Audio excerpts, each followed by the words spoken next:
और स्वास्थ्य। नमस्कार दोस्तों, मैं हूं कल्पिता और आप सभी का स्वागत है हमारे विशेष प्रोग्राम में जिसका नाम है हम, तुम और स्वास्थ्य। आज का हमारा टॉपिक है स्किन प्रॉब्लम्स। इस टॉपिक पर चर्चा करने के लिए हमारे साथ हमारे स्टूडियो में मौजूद है डॉक्टर मधुरा कुलकर्णी जी और डॉक्टर विजय खुशवा जी। इस चर्चा के बीच हमसे जुड़ने वाली है ऑस्ट्रेलिया से डॉक्टर वनीता शर्मा जी। तो चलिए इस चर्चा की शुरुआत करते हैं और हमारे डॉक्टर्स का स्वागत करते हैं। डॉक्टर विजय, डॉक्टर मधुरा, आप दोनों का हमारे हम, तुम और स्वास्थ्य के मंच पर बहुत बहुत स्वागत है। धन्यवाद। जैसे कि आप जानते हैं कि हमारा आज का विषय है स्किन प्रॉब्लम्स। तो डॉक्टर मधुरा, मैं आपसे जानना चाहूंगी कि स्किन प्रॉब्लम किस प्रकार के होते हैं? सबसे पहले त्वचा ये अपने आप में सबसे बड़ा ऑर्गन है जो पूरे अपने शरीर को अंदर के सभी अवयवों को रक्षित करता है बाह्य वातावरण से जी। तो जैसे रक्षा भी करता है वैसे उसके ऊपर ज्यादा से ज्यादा बाह्य वातावरण का परिणाम भी होता है। एक ऐसा त्वचा ये है अपना ज्ञानेंद्रिय कि जिसमें इस त्वचा पर एक ही साथ में बाहरी क्लाइमेट का भी प्रभाव पड़ता है और अंदरूनी मन की भाव भावनाओं का भी प्रदर्शन होता है। ऐसे कहते हैं कि अपने चेहरे पर सबसे मेन अपने हृदय की भाव भावनाओं का प्रदर्शन होता है। जिस तरह के अपने विचार होंगे, जिस तरह के अपने आचार होंगे, वैसे अपनी स्किन उसको रिफ्लेक्ट करती है। बहुत ज़्यादा स्ट्रेस हो गया तो ऐसे बोलते हैं ना कि ज़्यादा अपने को डर लगा तो भी कालापन आ जाता है। अब हम लोग ज़्यादा डिप्रेस हो गए तो भी हमारा जो चेहरा है वो एकदम सफ़ेद पांडुर वर्ण हो जाता है। तो अपनी मन की भाव भावनाओं का रिफ्लेक्ट करने वाला ऐसा एक बड़ा ऑर्गन हमें एक वो ईश्वरी शक्ति ने दिया है कि जो हमें अपने आप को, व्यक्तित्व को रिफ्लेक्ट भी करता है और बाह्य वातावरण का भी उसके ऊपर सबसे ज़्यादा असर होता है। अंदरूनी अलग अलग बीमारियों का रिफ्लेक्शन भी अपने स्किन पे होता है। जैसे थायराइड के डिसीज़ में स्किन ज़्यादा से ज़्यादा ड्राई हो जाती है और ज़्यादा से ज़्यादा ऐसे हो जाता है कि जब भी मेनोपॉज का समय आता है तभी भी मेलाज्मा या प्रेगनेंसी मास्क जिसको बोलते हैं कि स्किन पे कालापन जैसा आ जाता है। तो अलग अलग चीज़ों को रिफ्लेक्ट करना यही है स्किन का काम है। इसके 7 लेयर्स रहते हैं। आयुर्वेद ने उसके बड़े अच्छे नाम भी रखे हैं। तो स्किन यह अपने आप में एक ऐसा रिफ्लेक्टिव ऑर्गन हमें मिला है कि जो सबसे बड़ा भी है और सबसे बलवान भी है जी। जैसे कि आपने अभी कहा कि स्किन हमारे बहुत सारी चीज़ों को, बहुत सारी बीमारियों को रिफ्लेक्ट करती है। तो डॉक्टर विजय, मैं आपसे जानना चाहूँगी कि ऐसे कौन से लक्षण होते हैं, जैसे कि कभी कभी स्किन पर छोटा सा दाग हो जाता है या फिर छोटे छोटे फोड़े हो जाते हैं, तो ऐसे कौन से लक्षण होते हैं जिससे हमें पता चल सके कि हमें स्किन प्रॉब्लम्स हो रही है? कल्पिता, सबसे जो शुरुआत होती है ना, कभी भी जो स्किन प्रॉब्लम्स जब शुरू होते हैं तो उसकी जो शुरुआत में अगर हम लोग ध्यान दे देते हैं तो आगे वो समस्या आएगी ही नहीं। जैसे कि पहले तो ड्राइनेस आएगी इसके अंदर या रफनेस आएगी। और आजकल जैसे देखो एक फैशन जैसा बन गया है कि लोग मॉइस्चराइजर जो है डे टू डे बेसिस पे यूज़ करते हैं। तो उसका कारण ही यही है कि अगर आप मॉइस्चराइजर लगा रहे हो तो आपकी स्किन जो है वो स्मूथ रहती है, उसमें ड्राइनेस नहीं आएगी। तो आपने क्या किया कि जो भी एटमॉस्फेयर का, वातावरण का, या जो आपके खाने पीने की वजह से जो बॉडी में जो रिएक्शंस हो रहे हैं या एलर्जीज हो रही हैं, उसका कम से कम एक बेस जो स्टार्टिंग लेवल पे ही आपने उसको मॉइस्चराइज करके आपने उसका कंट्रोल कर लिया। आयुर्वेद के हिसाब से या हमारे पुराने ज़माने में लोग जब स्नान करते थे तो ये रूटीन होती थी कि लोग जो है स्नान करने के बाद में जो है वो सर पे भी तेल लगाते थे और लोग शरीर पे भी लगाते थे। या कहीं जैसे हमारे आयुर्वेद में स्नान के पहले है कि आप पूरे बॉडी पे जो है अभ्यंग करते हो, ऑयल मसाज करते हो और उसके बाद में लोग जो है स्नान करते थे। तो ओलिएशन से जो है ना, मतलब एक तरीके से तेल लगाना या क्रीम लगाना जो भी है वो एक तरीके से हम अपने स्किन को जो है वो टॉनिक दे रहे होते हैं। तो जैसे तुम्हारा सवाल था कि कैसे पता चलेगा, तो ये है कि ड्राइनेस होगी या इचिंग वगैरह स्टार्ट होती है। जैसे ही कुछ इचिंग या कुछ इस तरह के स्टार्ट हो रही है तो उसी समय हम लोग को जो है केयर ले लेना चाहिए, ठीक है। और मैक्सिमम जो है अगर मान लो कि स्किन की अगर हमारे को प्रॉब्लम्स को अवॉइड करना है तो हमारी बॉयल हैबिट्स को, मतलब हम सुबह शौच के लिए जाते हैं तो पेट हमारा अच्छी तरह से साफ हो रहा है कि नहीं हो रहा है, वो हमको देखना चाहिए। क्योंकि अगर पेट नहीं अगर नियमित रूप से साफ हो रहा है तो वही जो टॉक्सिन्स जो अपने शरीर में जो एक्यूमुलेट हो रहे हैं वो कहीं ना कहीं आपके स्किन हेल्थ के ऊपर भी जो है वो अपना असर दिखाते हैं। जी डॉक्टर मधुरा, जैसे अभी डॉक्टर विजय ने बताया कि स्किन ड्राई होना या फिर इचिंग होना ये भी एक लक्षण हो सकते हैं, तो नॉर्मली हम देखते हैं कि स्किन के टाइप्स होते हैं, जैसे कि ड्राई स्किन, ऑयली स्किन या फिर नॉर्मल स्किन। तो क्या अलग अलग स्किन टाइप के प्रॉब्लम भी अलग अलग होते हैं या सेम होते हैं? जी, अलग अलग स्किन टाइप के अलग अलग प्रॉब्लम्स होते हैं। हम लोग वापस आयुर्वेद के प्रकृति से इसका रिलेशन लगा सकते हैं।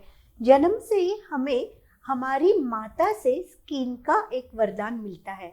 हमारे जब बच्चे का गर्भ में धारण हो जाता है तो बच्चे को माता से कुछ गुण मिलते हैं, पिता से कुछ गुण मिलते हैं। उसमें स्किन का जो वरदान है उसको माता से मिलता है। जो सॉफ्ट ये चीज़ें हैं वो मातृज भाव, ऐसे उन्होंने बताया है। तो ये मातृज भाव में स्किन का समावेश आता है। लगभग हेरिडिटरी अपने माता पिता के समान अपनी त्वचा भी रहती है। उसका रंग, उसका वर्ण, उसका जो टेक्सचर है वो हेरिडिटरी आनुवंशिकता से ज़्यादा बनता है। लेकिन वातावरण, वय, विचार, आचार, खान पान, इससे स्किन में कुछ कुछ बदलाव आते हैं। ऐसे जब ये स्किन और चेहरे की स्किन खासकर जब टेस्ट करते हैं तो एक टिश्यू पेपर का एक उसका टेस्ट है कि वो अगर सुबह उठकर नाक पे घुमाया जाए, कपाल पे घुमाया जाए, उसमें अगर तैलीय द्रव्य हमें मिले तो स्किन ऑयली टाइप की है या ड्राइनेस है, उसके भी कई सारे टेस्ट हैं। तो इसके ना अलग अलग प्रॉब्लम होते हैं। जैसे हमारी स्किन ऑलरेडी ड्राई है और ठंड बाहर ज़्यादा है तो हमारे एरिया फट जाना, स्किन रिलेटेड ईचिंग का प्रॉब्लम ज़्यादा हो जाना, इस तरह के तकलीफें ज़्यादा हो जाते हैं। ऐसे स्किन ज़्यादा जल्दी काली भी पड़ जाती है। और आपने देखा होगा कि जैसे कोई लोग सूरज के किरणों में जाते हैं, सन के इसमें जाते हैं, सनरेज को, तो एक्सपोज होते हैं तो कुछ लोग फटाक से ज़्यादा काले हो जाते हैं, लेकिन कुछ लोग ज़्यादा काले नहीं होते, जिसको हम टैनिंग बोलते हैं, सन टैनिंग। तो वो स्किन अलग अलग टाइप के कारण अलग अलग टैन भी होती है और उसका ज़्यादा से ज़्यादा संबंध अपने प्रकृति से होता है। जो वात प्रधान प्रकृति है उसकी स्किन जो है वो ज़्यादा ड्राई रहती है और ज़्यादा स्केली रहती है। हाँ, और जो पित्त प्रधान है वो ज़्यादा गोरी सी स्किन रहती है उसकी, और उसकी स्किन थोड़ी सी लालिमा भी उसके गालों पर ज़्यादा रहती है। तो ऐसी प्रकृतियों में जैसे ड्राइनेस में ईचिंग ज़्यादा होगी, तो जो पित्त प्रधान प्रकृति की स्किन है उनको ज़्यादा से ज़्यादा फंगल इन्फेक्शन या सनबर्न जैसे सिम्टम्स ज़्यादा हो जाएंगे। वो लोग ज़्यादा लाल लाल हो जाएंगे, जैसे धूप में जाएंगे तो उनकी स्किन ज़्यादा तकलीफ देगी, उनको जलन ज़्यादा हो जाएगी। ठीक है। और कुछ प्रकृति की जो स्किन है थोड़ा मोटापा उनकी स्किन में ज़्यादा रहता है, लेकिन उनको भी ज़्यादा स्निग्धता उनके शरीर में ज़्यादा होने के कारण पिंपल्स आना। पित्त प्रधान प्रकृति में ज़्यादा रहते हैं और कफ प्रधान प्रकृति में वो पिंपल्स जो वो ज़्यादा सूजन युक्त रहते हैं, पस उसमें ज़्यादा जल्दी भर जाता है। तो हर एक स्किन टाइप के अनुसार अलग अलग तकलीफें देखने मिलती है। मैं एक बहुत इंटरेस्टिंग चीज़ आपसे शेयर करना चाहूँगी कि अभी मैं देख रही हूँ बम्बई में स्पेसिफिकली फंगल इन्फेक्शंस बहुत ज़्यादा बढ़ रहे हैं। तो स्किन रिलेटेड जो भी ये ज़्यादा सिंथेटिक ड्रेसेस यूज़ करना या तो फिर स्प्रेज का ज़्यादा यूज़ हो जाता है या चिपचिपापन अगर क्लाइमेट में ज़्यादा है, तो ऐसे फंगल इन्फेक्शंस बहुत हो रहे हैं जो फंगल इन्फेक्शन जल्दी ठीक नहीं हो पा रहे। तो मैं अपने एज अ डॉक्टर मैं हमेशा ऐसा देखती हूँ कि कोई भी स्किन टाइप है उस स्किन के टाइप के अनुसार जो भी बीमारी होती है तो प्रेडिक्शन हम कर सकते हैं कि प्रकृति भी ये है, क्लाइमेट भी ये है और बीमारी भी ये जल्दी ठीक नहीं होगी, क्योंकि स्किन की तकलीफें ठीक होने में भी बहुत समय लगता है। स्पेसिफिकली हम लोग बोलते हैं कि जो हम खान पान करते हैं रस धातु जिससे बनता है, तो उस रस धातु से स्किन का बहुत गहरा संबंध रहता है और इसके कारण अलग अलग स्किन टाइप में अलग अलग व्यक्तिकरण बीमारी का और ठीक होने का जो पैरामीटर्स है वो अलग अलग है। जी डॉक्टर विजय, जैसे कि मैम ने अभी कहा कि अलग अलग स्किन टाइप के प्रॉब्लम भी अलग अलग होते हैं, तो मैं आपसे पूछना चाहूंगी कि प्यूबर्टी एज में जो इंसान के शरीर में हार्मोनल चेंजेस हो जाते हैं, क्या उनका भी स्किन प्रॉब्लम से कोई संबंध है? उसका निश्चित रूप से संबंध है। और हमारे यहाँ पे आयुर्वेद में जो उसको नाम ही दिया है युवान पीढ़ी का, है ना। एक बच्चा जो है, एक उसकी मैच्योरिटी की एज आ रही है, और एक वो नए एरेना में जो है, वो एक नई अवस्था में जो है, किशोर अवस्था से वो यूथफुलनेस की तरफ जो है उसकी ग्रोथ हो रही, चाहे वो लड़का हो चाहे लड़की हो। तो बहुत सारे उनके शरीर के अंदर हार्मोनल चेंजेस होते हैं, और जिसके कारण कि स्पेशली फेस के ऊपर, है ना, फेस के ऊपर जिसको हम लोग एक्ने बोलते हैं मॉडर्न लैंग्वेजेस में। मतलब आज जो स्कूल के बाद जो कॉलेज गोइंग जनरेशन है, तो उनको बहुत जो, या आप टीनेज बोल सकते हो ना, जो टीनेज के जो लड़के लड़कियां हैं, तो उनके फेस पे एक्ने और ये सारी चीज़ें जो है हम लोग देखते हैं। तो उसको मतलब हमारे यहाँ, अपने यहाँ पे आयुर्वेद में उसको युवान पीढ़ी का ही हमने बताया है। तो पहले क्या था कि जब ये जो जंक फूड और ये बर्गर और पिज़्ज़ा और नूडल्स का जब जमाना जब तक नहीं था, जब तक कि वेस्टर्नाइजेशन हमारे यहाँ पे नहीं हुआ था भारत में, और जो बच्चे भी जो है घर का खाना खाते थे, फ्रूट्स और दूध दही वगैरह का चलन था, जब तक तो सिर्फ जो ये सारी चीज़ें जो है फेस पे ही आती थी। और उसके लिए अपने यहाँ पे आयुर्वेद में, और हमारा जो अपने जो हमारे जो किचन रेमेडीज़ है या घरों में भी चलन होता था, पेरेंट्स को भी पता होता था कि भाई बच्चा जो है उसके हार्मोनल चेंजेस हो रहे हैं, तो उस वजह से जो है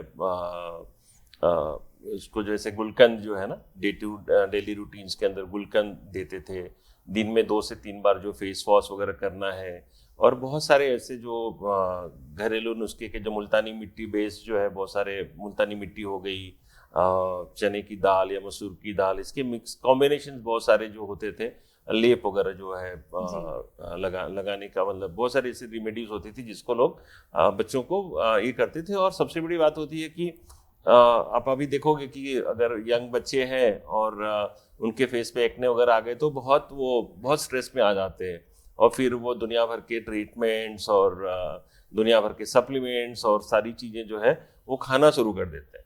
तो मतलब जो फैमिलीज या जो लोग भी दर्शक हैं, हम उनको समझाना चाहेंगे कि आपका ये फर्ज बनता है कि आप बच्चे को समझाएं कि बेटा, जो आपकी जो हार्मोनल चेंजेस हो रही हैं, आप एक बचपने से जो एक जवानी की तरफ जो आप जो कदम बढ़ा रहे हो, तो उसके कारण जो हार्मोनल चेंजेस हुए हैं, उसकी वजह से आपको एक्ने आ रहा है। ये टेम्पररी है, ये अपने आप चला जाएगा।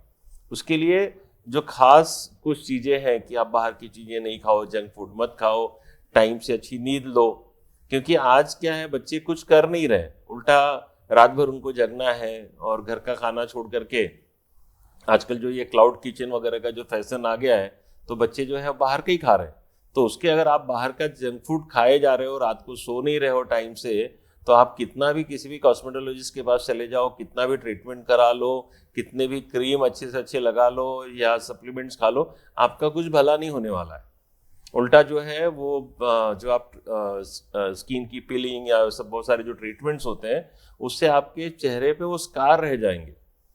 तो जो युवान पीढ़िकाएं आ रही हैं, अगर आप उसको कुदरती तरीके से, नेचुरल तरीके से आप इंतजार करो, और जो हमारे नेचुरल जो लेप वगैरह होते हैं, फेस पैक्स होते हैं जिसको हम लोग फेस पैक बोलते हैं, आजकल तो बहुत सारे नेचुरल फेस पैक्स वगैरह भी मार्केट में अवेलेबल हैं, उसको लगाएं, और साथ साथ में जो है अच्छा खाना खाएं। मतलब eat more of fruit salads, vegetable salads, पानी ज़्यादा से ज़्यादा पिएं, दिन में 3-4 बार अपना फेस वॉश करें, और बेकरी प्रोडक्ट्स को अवॉइड करें। बेकरी प्रोडक्ट से क्या होता है कि एक तो आपके हार्मोनल चेंजेस हो रहे हैं, साथ में आप जो लोग जो ये जो बेकरी प्रोडक्ट्स ज़्यादा खाते हैं, उससे क्या होता है कि आपका इसोनोफिल काउंट बढ़ता है, और जब इसोनोफिल काउंट बढ़ेगा तो स्किन के प्रॉब्लम्स आपके और बढ़ेंगे।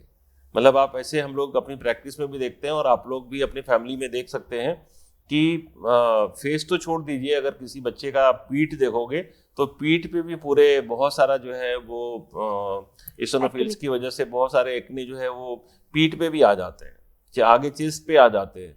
तो ये इसका कारण यही है कि जो चीज़ सिर्फ चेहरे पे होनी चाहिए थी, आप अपने आप को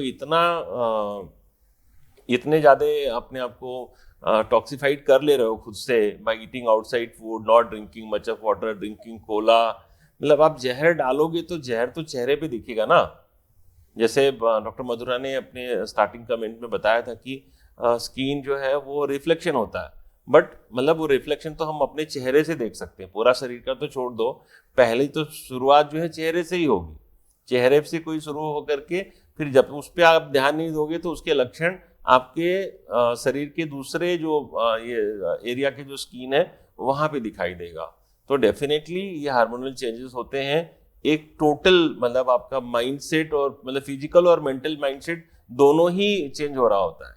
आप एक बहुत मतलब एक आप दहलीज अपनी लाइफ की एक पायरी जो है आप आगे ले रहे होते हैं, तो उसमें काफ़ी सारे चेंजेस होते हैं और ये साइन होता है कि यू आर अचीविंग यूथफुल, मतलब यू आर एंटरिंग इनटू, आप युवा अवस्था में एंटर कर रहे हैं, you are entering into youthfulness. तो उसके लिए आपकी शरीर तैयार हो रही है और ये सिग्नल के रूप में जो एक्नेस वगैरह आपको आते हैं वो इंडिकेशन है कि भाई अब बचपना छोड़ो, आप आगे बढ़ रहे हो, आपकी मैच्योरिटी जरूरी है ना। आपको अब मैच्योर बिहेवियर भी करना शुरू करना है, आपको अपना कैरियर, आपका भविष्य आपको प्लान करना है, ठीक है। सो चेंजेस होते हैं और डेफिनेटली उसका स्किन के ऊपर ये होता है, लेकिन वो एक टाइमिंग है। वो जैसे ही आप कंप्लीट यूथ एज में आ जाते हैं तो ये सारे एक्ने और ये सारी चीज़ें डिसअपियर हो जाती हैं। और आप लोगों ने प्रैक्टिकली भी देखा होगा कि एक सर्टेन 2-3 ईयर्स के लिए है, 4 ईयर्स के लिए है, और अगर अच्छी तरीके से माँ बाप गाइड करें और वहाँ पे भी काउंसलिंग समझाना अगर वो करते हैं तो बच्चे अननेसेसरी के जो ट्रैप हो जाते हैं ना कॉस्मेटिक्स और उसके चक्कर में, वो जितने ट्रैप होंगे उतना और नुकसान होगा। तो वो ट्रैप होने के बदले अच्छा खाना पीना खाएं। जो कॉस्मेटिक्स में खर्चा करते हैं आप ड्राई फ्रूट्स में खर्चा करो, जूसेस पियो, टाइम से सो करो, तो वो ज़्यादा बेहतर होगा। पैसे भी बचेंगे और नेचुरल हेल्थ भी मिलेगा बच्चों को, और वो स्ट्रेस से भी बाहर आएंगे। जी डॉक्टर मधुरा, जैसे कि अभी डॉक्टर विजय ने कहा कि नेचुरल केयर, तो मैं आपसे जानना चाहूंगी कि आयुर्वेद में ऐसी कौन सी केयर बताई गई है, स्किन केयर, जो हम कर सकते हैं जिससे हमें स्किन प्रॉब्लम ना हो? रस, जो मैंने बोला, जो हम खाते हैं उससे जो बनता है शरीर में, वो सबसे पहला जो एलिमेंट है वो रस है। जितना रस अपना अच्छा बनेगा, जितना जो ये फर्स्ट एलिमेंट है अपने बॉडी का वो अच्छा बनेगा, उतनी अपनी स्किन अच्छी भी दिखेगी, अच्छी रहेगी, ब्यूटी वाइज भी और हेल्थ वाइज भी। तो इस रस धातु को ठीक करने के लिए आपको क्या करना चाहिए? तो एक्सरसाइज से क्या हो जाता है, पॉजिटिव एंडोर्फिन्स अच्छे से अच्छे सिक्रीट हो जाते हैं और उसके कारण हमारे शरीर में एक प्रसन्नता आ जाती है और स्किन की तकलीफें भी कम हो जाती है। ऐसे बोलते हैं ना कि जितना ज़्यादा आपका जो ग्लो है वो स्वेट से आता है। तो स्वेट या पसीना ये एक मल है, वो जितना निकल जाएगा उतना स्किन अपना अच्छा भी हो जाएगा और उसको बीमारियां भी कम हो जाएगी। दूसरा, पानी का अच्छे से प्रमाण रखना बहुत ज़रूरी है। धनिया जीरे का पानी लेना, और उसके साथ साथ कभी भी ऐसे देखा जाए तो बहुत बार ऐसे हो जाता है कि हम लोग जो मीन्स हजम अगर चीज़ नहीं कर सकते तो भी खाना खाते रहते, वो जो अजीर्ण हो जाता है या बदहजमी हो जाती है, उससे भी स्किन की कई सारी बीमारियां हमें हो जाती है। तो इसके लिए बदहजमी को टालने के लिए हमें खाना खाते वक्त एक घूंट गर्म पानी का पीते रहना चाहिए। तो इससे क्या हो जाएगा, डाइजेस्टिव जूसेस जो है वो अच्छी तरह से तैयार होते जाएंगे। फिर और एक इम्पॉर्टेंट बात जो बताई गई है कि इस रस धातु का पोषण होने के लिए, उसको नर्चर अच्छे से करने के लिए हमें क्या क्या चीज़ अपने खाने में ऐड करनी चाहिए। तो उसमें नेचुरल फ्रूट्स ये बहुत अच्छी चीज़ है, या तो जो नैसर्गिक सब्जियां हम ज़्यादा लेते हैं, ज़्यादा मसाले वगैरह का यूज़ कम करना है, तेल का यूज़ कम करना है। सिंपल सी ट्रिक मैं आपको बताती हूँ। अगर आपके घर में 3 लोग हैं तो 500 मिलीलीटर हर महीने हर व्यक्ति को तेल लेना है।